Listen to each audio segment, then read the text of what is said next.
السلام عليكم. اليوم غنشارك معكم دينين اسيويين بحشوه سهله وكتجي رائعه المذاق. خليكم معايا باش تعرفوا الطريقه.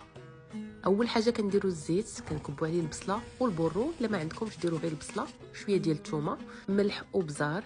عاد كنضيفوا جزره محكوكه وقرعه محكوكه وفلفله بالالوان.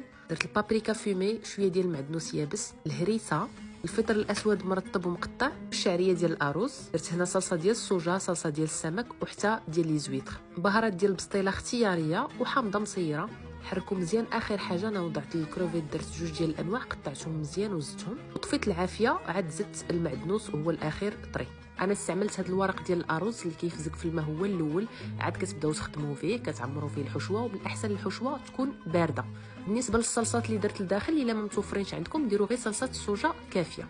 هذه راه ما كتلصق حتى شي حاجه، لا بطحين لا بوالو، كتخليوها حتى كتنشف تماما. عاد لا بغيتو